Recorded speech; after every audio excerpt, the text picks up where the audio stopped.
Sorry we got cut off there, but we're just figuring out the area of this shaded region. Figured out the whole area, which is 350, subtracting out the area of that triangle, which is the non-shaded part, the part we don't want, which is 137.5, and we get an area of 212.5 centimeters squared. That is the area of the shaded region. All right, so moving on to number 8. Number 8, we have a semicircle. All right. So a semicircle is just half of a circle. That's the area of the total.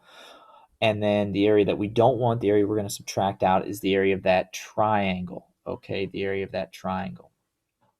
So if we're looking at this, okay, we're looking at this one, we are going to do the area of the circle first. So let's switch colors again.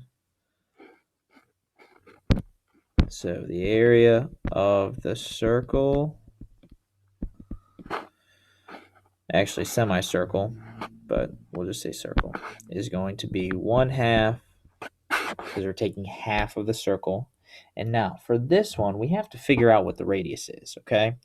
And since we have a semicircle, we know that the measure of this arc is going to be 180. So this is back to inscribed angles, okay? So we know that the measure of the arc is 180, okay, that is formed from that inscribed angle, because it would come around. We know a straight line is 180 degrees. We know to find inscribed angles, the angle is always less than the arc. So if we had, this is back to where if I said, hey, if you don't have any numbers, all right, for this to find the measure of that angle, it's probably going to be 90 degrees, because the arc is 180. Again, to find the angle, you just divide by 2. You take that arc and you divide it by 2. Our arc here is going to be 180 degrees, meaning our angle is 90 degrees. Back to inscribed angles, okay? So now that we have a 90-degree angle, again, I told you Pythagorean theorem is not going away, so we have to do 9 squared plus 21.6 squared equals, and that is to find the length of this part. Let's call that our C. So to find C squared.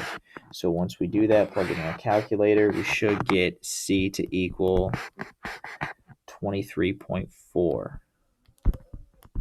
All right. So the whole thing there, that C that we just found, I'm going to erase that because we found the length of that. That's 23.4.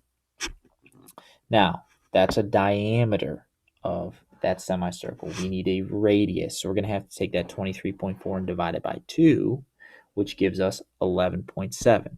So in our formula, pi times radius, because we're taking that 23.4 and dividing it by 2, which is 11.7 squared. All right. So 23.4 is the diameter. 11.7 is the radius. That's why we're using that. And that gives us an answer of 215.03. It's the area of the whole semicircle. Then we're looking for the area of that triangle. So I'm going to put TRI for triangle. And we know that's 1/2 base times height. Now for this one, since it is a right angle, we can just use this 21.6 and this 9 as our base and as our height, okay? So if we just kind of rotated that around, we would have a triangle with 9 and 21.6. So all we have to do is 1/2. Our base is 9, and our height is 21.6. So when we plug that in our calculator, do 21.6 times 9 and divide that by 2, we're going to get 97.2.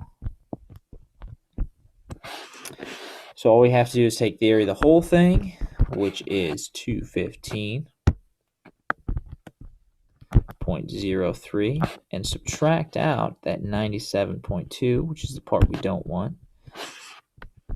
And that gives us an answer of 117.83 meters squared. So that is our answer for number 8, okay? Probably going to get cut off here, but we'll try and start number 9, and then we'll have to finish it on the following video.